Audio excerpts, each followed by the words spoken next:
Obrigado pela presença. Meu nome é Alessandro Binhara, eu sou de Curitiba, né? Sou engenheiro de dados sênior, trabalho na área de dados desde 2008. Sou responsável pelo congresso desde 2018, o Data Science Summit, que acontece lá em Curitiba, tá? A gente, o ano passado, reuniu 600 pessoas no Instituto de Engenharia do Paraná. E eu fui convidado pessoal para vir fazer uma palestra, contar para vocês um pouquinho do que a gente faz lá.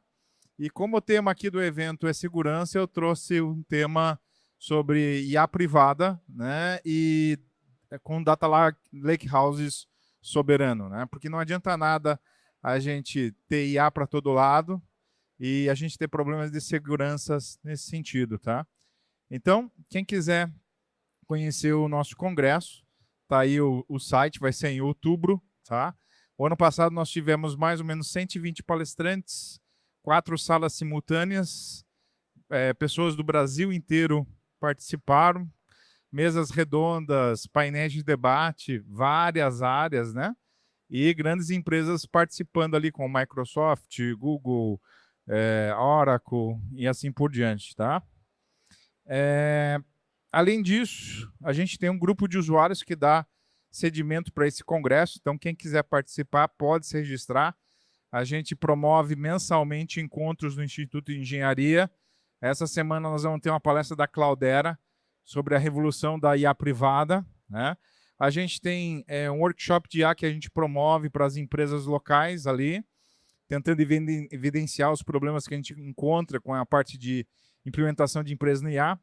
Temos um grupo de estudos online, que a gente encontra a cada 15 dias, falando sobre algum tema relacionado à construção de pipelines de dados com vários tipos de ferramentas. E agora a gente está lançando, junto com o Instituto de Engenharia, um programa de aceleração de inglês para profissionais que queiram trabalhar no exterior, né? Então a gente está com vários parceiros nesse programa, várias escolas e empresas consultoras que ajudam empresas e profissionais a buscar seu posicionamento fora do Brasil. Tá? Então, quem quiser dar uma consultada, fica à vontade aí. Tá? O que eu vou comentar para vocês aqui nessa palestra? Né? Qual que é o problema que a gente está tendo hoje em dia? Tá? Então, a gente está tendo uma adoção acelerada de IA nas empresas. Isso está gerando um ganho de produtividade, né, teoricamente. Tá? Mas o que acontece? Isso está abrindo uma série de problemas de riscos e de custos também. Porque quanto mais a gente coloca a IA para funcionar, mais custos de token a gente acaba tendo. Né? Então, tem muitas empresas que estão criando produtos integrados a soluções como OpenAI e outros fornecedores, só que o custo disso está começando a ficar alto em muitas vezes, né? A gente gera uma dependência desses vendedores, ou seja, a minha solução fica presa ao modelo de cloud, né? Eu tenho a questão de exposição de dados, aonde eu tenho que eventualmente treinar as minhas RAGs, treinar os meus modelos, e isso fica fora da empresa. Então, não necessariamente eu tenho que estar mandando esses dados para lá, e isso acaba gerando muitas vezes problemas de compliance. Né? Então, instituições bancárias, instituições médicas, né, não conseguem atender o compliance que eles têm. Por exemplo, eu atendo algumas Unimedes, inclusive uma aqui perto de vocês, que é em Santo Ângelo, longe para mim, perto para vocês. Né? Eles investiram ali 20 milhões de reais só no data center para atender soluções internas deles. Tá? Então, esse é o problema que as empresas têm. Ou seja, eu posso usar a IA, mas como é que eu vou resolver esse problema de compliance? Tá? Então, pensando na ideia aqui do Congresso, né, então eu tenho que minimizar a questão de ataque, né, e vazamento de dados, porque cada LLM que eu vou treinar, ou cada algoritmo, eu vou ter que estar expondo um dataset de dados. E como é que eu vou proteger isso de forma efetiva? Certo? Então, isso pode ser um potencial ataque ou uma potencial exposição desses dados lá. Tá? Eu posso ter, da mesma forma que eu tinha antigamente SQL Injection, eu tenho que me proteger contra a questão de Prompt Injection. né? Eu criar prompts que eu consiga, através dele, vazar os dados. Por quê? Se eu alimento um dataset lá, mesmo que eu treine lá de forma que ele proteja áreas de dados, eu consigo fazer com que, através de prompt injects, eu consiga fazer isso. Tá? A gente teve casos em empresas petrolíferas com vazamento de dados confidenciais de contratos por conta do uso disso. Tá? Então, se vocês forem ver, muitas empresas de alto valor estão proibidos os usuários de, inclusive, usar coisas como o Google Translator. Né? Por quê? Porque ele usa o material que você joga lá dentro como base de treinamento. Então, até isso a gente está segurando, né? E como é que a gente vai trabalhar essa questão das APIs, pipelines, porque tudo isso está integrado no nosso ambiente, né? Então, o que acontece? A gente vai ter que cuidar dessa confidencialidade dessas informações e regular o risco que isso está propondo para a gente, tá? Então, essas são as coisas que a gente tem que estar atento quando a gente for trabalhar, porque é importante a gente pensar na governança desses dados que a gente está usando para treinamento e a gente vai ter que estar trabalhando a questão de violações do LGPD, tá? Então, se você não tiver controle sobre isso, se você não for soberano sobre as tuas plataformas, vai ser mais difícil, mais complexo a tua gestão de risco, tá? Então, o que a gente pensa, né? Então, a gente tem que ter soberania sobre os dados, infraestrutura e toda a parte de inferência, porque se a gente não tiver isso, não vai ter uma IA privada. Eu não vou conseguir ter uma IA 100% privada se eu não tiver esses recursos, tá? Então, eu vou ter que pensar nessa arquitetura de forma a que eu consiga ter um controle total do ciclo, tá? Como é que a gente vai fazer isso, tá? Então, a gente vai ter ali, ó, a ideia de eu vou ter as minhas fontes de dados, que eu vou ter que estar cuidando dela. Eu tenho que cuidar desse processo de ingestão, ou seja, que ferramentas que eu vou usar para fazer o processo de carga desses dados e como que eu vou armazenar isso dentro dos meus data lakes. Então, hoje, é muito comum a gente ver as empresas, principalmente as maiores, trabalhando com soluções do Google, trabalhando com Snowflake, Databricks e outras ferramentais, e estão deixando de lado ferramentas que a gente usava muito no passado, né? Então, por exemplo, um Hadoop aqui. Quem já usou um Hadoop aqui? Alguém já teve contato com sistemas Hadoop, por exemplo? Que é a plataforma open source para você construir e gerir dados na forma de data lakes, tá? Então, esses ambientes, se eles não tiverem unificados, vai ser mais difícil da gente promover governança e auditoria sobre esses dados. Por quê? Porque eu tenho um pedaço em cada lugar, né? Eu tenho um pedaço aqui dentro de casa, daí eu tenho uma solução rodando na nuvem, aí eu tenho Databricks, tenho processamento em outro lugar. Então, o processo de governança disso começa a se tornar muito complexo. Tá passando? Aí. Então, só esclarecendo algumas informações para quem nunca teve contato. A gente começou a ideia dos Big Datas, né, criando Data Lakes, que era basicamente um repositório gigantesco de informação, onde eu poderia ter imagem, som, vídeo, dado não estruturado, como log, como e-mail, tudo que eu preciso para gerar informação e base de conhecimento para as IAs, tá? E gerando todo um processo de processamento em cima desse cara. Então, ali eu vou ter dados, vou ter os usuários, vou ter as pipelines, vou ter todo o processamento de dado para extrair, limpar e enriquecer esse dado. Tá? E a gente também tem a ideia dos DWs, né, que são o Data Warehouse. Geralmente, esse é o cara que faz a análise disso. São dois ambientes separados e pensados de formas diferentes, aonde um está focado em variedade de dados, performance e velocidade, e outro está focado exclusivamente em transação e modelos analíticos. Então, as duas coisas são implementações diferentes. Tá?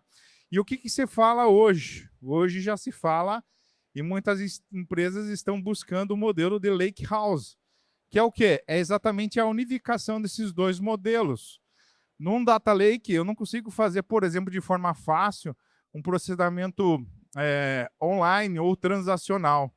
Num ambiente Lakehouse, a ideia é que eu tenha a possibilidade de salvar qualquer tipo de informação não estruturada, ter controle sobre as transações, fazer processamento transacional, online e analítico simultaneamente. Então, é a junção dos dois mundos, tá? Então, essa seria hoje a ideia de você construir um ambiente analítico para poder gerar todas as inferências para alimentar a sua IA, tá? Então, aqui eu vou ter implementação on-premise, ou seja, se eu quiser colocar tudo isso funcionando online dentro da minha empresa, eu consigo. Pode ser híbrido, pode ser multi-cloud, ou seja, eu tenho um controle total da forma como eu quero fazer isso, tá? Geralmente eu vou ter separação entre o armazenamento e o processamento e o consumo desse dado, tá? No sentido de que isso me dá uma flexibilidade de eu conectar diversas fontes de dados e trabalhar com tecnologias diferentes de armazenamento e processamento. Exemplo, posso usar um S3, posso usar um Minio interno, certo? E posso processar usando Spark, Hive ou qualquer outra tecnologia de processamento atual de dados, tá? E ali eu vou ter também essa parte de auditoria, versionamento e linhagem de dados, porque eu tenho que saber aonde o dado iniciou e aonde ele terminou, né? Vamos lá. Tá muito bom esse negócio aqui. Deixa eu ver se tá passando. Aí. Então, como é que eu vou fazer isso, né?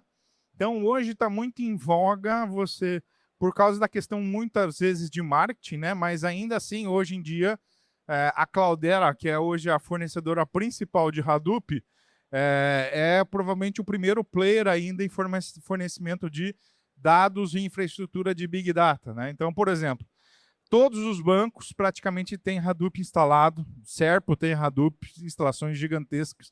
E hoje eu tenho um site, né, o Hadoop.com.br, que é o que mantém um portal de informação. A gente mapeou mais ou menos hoje 2.000 Hadoops rodando no Brasil atualmente, tá? E o que aconteceu, né, com esse processo? O Hadoop acabou passando por um processo de compra, né, das duas empresas maiores, a Cloudera e a Hortonworks, fundiram e fecharam os pacotes principais do Hadoop. E isso tornou um pouco mais difícil a gente construir data lakes usando tecnologia 100% open source. Tá? O que está acontecendo agora? Né? Começaram a aparecer soluções novas de distribuição. Uma delas que eu estou usando é essa aqui, é a Hadoop ODP. Eu já fiz a implementação em alguns clientes, tá? Onde você constrói o teu cluster dentro de casa. Tá? Você não precisa depender de ninguém, né? Então, mas eu quero usar a estrutura de cloud. Você simplesmente loca as máquinas e põe rodando. E aí você evita o problema de vendor lock-in, né? Você coloca lá usando o BigQuery. Você não precisa dele. Porque se você quiser sair do Google, você não consegue. Então, a ideia aqui é a gente ter toda a infraestrutura que a gente teria numa cloud do Google, Microsoft, usando ferramentas avançadas como a BigQuery, Snowflake, mas dentro de casa, tá? Então, o que vai acontecer? Isso reduz o custo, porque, querendo ou não, o custo dessas ferramentas são altos. No início é baixo, porque o teu volume é baixo, mas se você não tiver uma construção de forma eficiente do teu código, ele vai acabar se tornando caro usando nessa infraestrutura, tá? Em clientes meus, as métricas, eu cheguei a ter uma diferença de custos de 10 vezes. Tá? Então, eu tenho um cliente que eu trabalhei, que é a RD Station. Tá? Lá, a medida dos fornecedores do Google, migrando o Hadoop para um ambiente Google BigQuery, eu gastava mais ou menos 50 a 60 mil reais mês. Rodando a mesma coisa no Google, eu gastaria 600. Cara, dá para montar bastante data center, tá? Eu tenho um parceiro meu que mora nos Estados Unidos, a gente é amigo desde a infância praticamente, e ele trabalha na Amazon hoje. Já fui umas 2, 3 vezes, eu sou até padrinho da filha dele. E às vezes que eu tive lá, uma das vezes, inclusive, ele quase não conseguiu me atender. Fiquei uma semana lá passeando com as meninas. Por quê? Porque ele estava com um problema grave de evasão de cloud. 30% dos clientes americanos estavam começando a sair da cloud por questão de custo. Tá? Então, cases gigantes. Tá? Se vocês entrarem na Seudata, que é quem cria o ODP, eles são especializados agora em migração de clouds proprietárias para cloud privada. Tá? Então, por exemplo, alguém conhece a T-Mobile? T-Mobile é a maior fornecedora de telecom dos Estados Unidos. Eles tinham um Hadoop online e eles fizeram tudo a migração de volta para os data centers da T-Mobile. Tá? Então, assim, só para vocês entenderem o nível de redução de custo, essa migração gerou um impacto de corte de custo de 50%. Só em licenciamento. Ok? Então, é isso que a gente tem que começar a olhar, porque muitas vezes a gente fica muito no marketing das empresas, né? E a gente tem possibilidade de ter essa infraestrutura dentro de casa sem maiores riscos, tá? Então, para quem conhece um pouquinho das arquiteturas modernas, né, vocês vão ver aqui, ó, o que a gente consegue fazer com um ambiente open source desse, tá? Então, eu posso ter meu armazenamento em HDFS, posso ter o meu armazenamento em S3, em CFFS, em vários padrões open source instalados on-premise. Posso ter os formatos mais novos, né? Usando, por exemplo, Delta Lake, Parquet, Iceberg, ok? E aqui são tudo modelos que eu posso fazer, modelos transacionados. Tudo isso rodando em cima de Kubernetes, usando as tecnologias novas de virtualização. E aí eu vou ter todos os pacotes que o pessoal comumente usa, inclusive os que são usados pelas redes proprietárias, né, pelas clouds proprietárias, que muitas vezes eles só mudam o nome, né? Então, por exemplo, para mim fazer Data Store, eu posso usar o Hive, o Impala, o EdgePage, o Druid, onde eu vou ter sistemas transacionais em tempo real para a gente fazer consulta de metadados com SQL. Eu posso ter processamento batch streaming usando Spark, Tez, Kafka, né? Então, por exemplo, Spark é uma tecnologia muito usada hoje, né? Se a gente for olhar hoje, que é o Databricks, né? Você tem a mesma tecnologia, só que num modelo open, né? Deixa eu ver como é que tá. Ingestão de dados, Kafka, NiFi, integração com repositórios, gestão e orquestração, né? Por exemplo, usando o Airflow. Então, eu vou ter esse ambiente clusterizado dentro de casa, alta performance, né? Então, esse slide não tem, mas ele já está suportando, por exemplo, o ClickHouse, que é só para vocês terem uma ideia, o ClickHouse é um banco de dados russo open source, extremamente rápido. Ele é o concorrente principal hoje do Snowflake, do BigQuery, e ele é usado pela Tesla. Tá? Todo o sistema de IA e processamento de telemetria daquele sistema autoguiado roda em cima de ClickHouse. Tá? Se vocês olharem no site, o case lá da Tesla, eles têm uma tabela no sistema da Tesla que bateu 1 quadrilhão de registros. E o processamento é em real time. Você faz uma consulta, select count, em real time, ele te dá as consultas. Tá? Então, esse ambiente pode ser totalmente gerenciado com camadas de segurança, usando Nox, LDAP, integração com Ranger e coisas que a gente já conhece, né? Mas, assim, isso aqui já é uma escala de médio porte, né? Eu não consigo colocar isso rodando, por exemplo, numa empresa que quer começar. Ou muitos dos clientes chegam para mim e falam, cara, eu tenho tudo rodando, tenho 4 tera no SQL e eu preciso melhorar, porque o meu Power BI está conectado na minha base transacional. E aí que começa o problema, porque a empresa ela está começando a se organizar para usar as IAs, né? Mas ele não tem nem a parte organizacional pronta, né? Quem dirá ele conseguir montar um cluster privado, ter as pessoas certas, as empresas certas e o profissional certo para usar aquilo.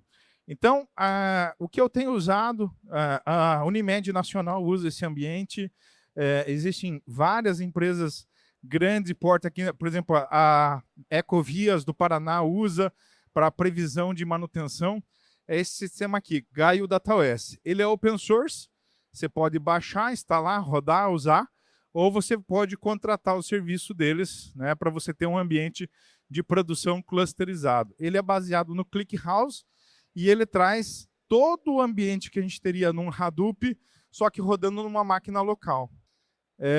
Então, é uma plataforma unificada, onde a ideia dela é você sair dessa muvuca, digamos assim, você ter dezenas de ferramentas, aí você conecta com dezenas de soluções, e aí você começa a ter IoT, consultas, IA, tudo dentro de uma única plataforma. Tá? Então, de forma simples, a gente consegue usar softwares open source, certo? Basicamente, a gente é uma interface gráfica organizada para construção de ferramentas de dados e IA privada. Então, por exemplo, aqui a gente tem as ferramentas do Google integrada, TensorFlow, as ferramentas do H2O integrada. Então, só para você comprar, por exemplo, um H2O, você tem milhares de reais que você tem que fazer de investimento para conseguir ter a mesma coisa que você tem em Gaio. Então, uma plataforma dessa a gente leva 2 dias para instalar. Né? Se você baixar o Docker dele lá, em 1 hora você está com ele rodando na tua máquina e está tudo funcionando lá. Então, é uma forma da gente construir a nosso data lake privado dentro da empresa. Então, a ideia é ter uma visão 360. Tá? Então, por exemplo, um case grande é a Algar Telecom.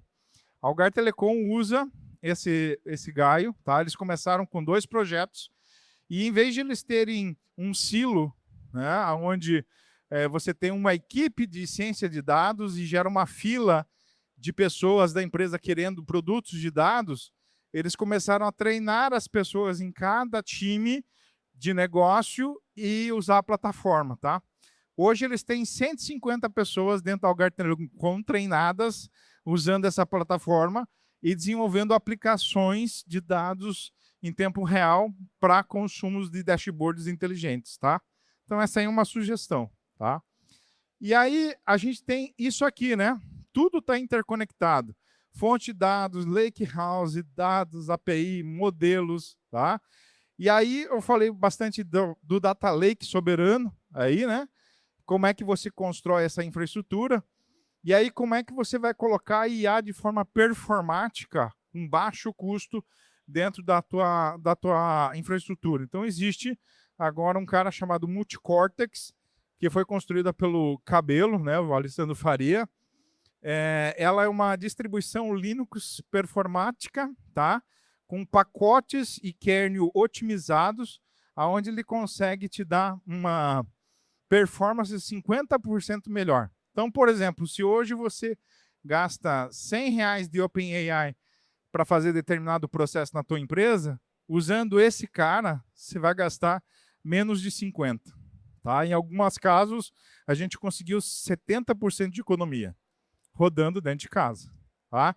Então, basicamente, eu vou ter controle total do sistema operacional, eu vou colocar minha máquina, o meu servidor com uma GPU lá, e ele vai estar 100% otimizado, rodando privado. Então, cara, não tenho nuvem, não tenho nada. Eu tenho os servidores dentro do meu data center, dentro da minha empresa, tenho meu data lake, tenho minha IA privativa e paguei a máquina. É a questão de custo operacional de forma otimizada. Tá? Então, só para vocês terem uma ideia, o resultado dessa distribuição aqui são os prompts e a geração. Então, a quantidade de tokens que ele consegue integrar usando a mesma CPU, tá? Com o Multicortex e sem o Multicortex, rodando de forma privada. Tá? Então, quem quiser dar uma olhada, temos essa opção aí. Tá? Então, hoje, quem que está usando essas soluções como o Multicortex aí? A gente tem bancos, tá? Principalmente na Europa, eles têm muitos clientes lá fora, né? Eles receberam um investimento de 3 milhões de dólares. Então, eu posso trabalhar a questão de análise de contrato, a questão de análise de coisa de saúde. A gente está em negociação num projeto agora da Unimed, exatamente para resolver problema de compliance, usando a IA para avaliação de contratos, tá? Então, a gente tem trabalhado nesse foco, tá? Então, a ideia aqui é a seguinte: segurança não é uma camada adicional, é um princípio de organização. Então, você ter controle de acesso, ter isolação de ambiente, conseguir fazer observabilidade, fazer auditoria dos teus dados, né? Fazer a geração das inferências de forma controlada, vai garantir que você consiga ter um ambiente seguro e isolado de qualquer ataque ou risco de segurança que você possa ter, tá? Então, como evitar? Né? Então, por exemplo, definir as suas APIs públicas, são dados sensíveis, então você tem que colocar isso de forma segmentada, tá? Não ter dependência de uma cloud única, ou seja, você pode instalar o teu sistema hoje no Google, amanhã você muda para o Azure. Você faz uma negociação de contrato, muda lá para a Oracle. A Oracle tem a OCI, trabalhei bastante com eles têm um preço imbatível hoje em dia, né? Curva de aprendizagem ali, né? Ou seja, você ter dashboards com governança, tá? E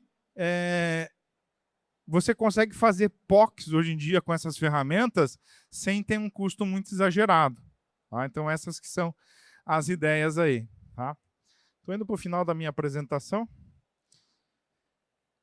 Então, assim, o roadmap rápido, né? Primeiro, escolher o que você quer fazer, um caso de uso, e fazer um piloto. Quem precisar, a gente pode ajudar. A gente tem feito isso para muitas empresas, tá? Organizar o lakehouse privado, né? Ou seja, você ter a tua estrutura dentro de casa, sem você depender de terceiros, e aí você vai ter custos fixos e não custos variáveis. Definir a política de acesso, tá? Separação das suas APIs públicas de conexão, ter uma IA privada ali, garantindo que você vai poder trafegar os dados sem problema, e aí a gente consegue medir valor e benefício dentro da estrutura. Tá? Então, a ideia da submarina não é opcional, é uma coisa que vai ser parte das estruturas. A gente está começando agora e o preço ainda não chegou, né? Mas as empresas que estão recebendo já o preço, o custo disso, tanto de segurança quanto de geração de token, aí quando a água começar a vazar, a gente vai ter que começar a pensar nesse tipo de solução. Tá? É isso, gente. Esse é o recado que eu trouxe para vocês. Tem o meu LinkedIn aqui. Quem quiser conhecer o que a gente está fazendo lá em Curitiba, tem o Data Science, 27, 28, 29 de outubro. Né? Quem quiser, tem o grupo de usuários que pode interagir. A gente tem gente do Brasil inteiro participando.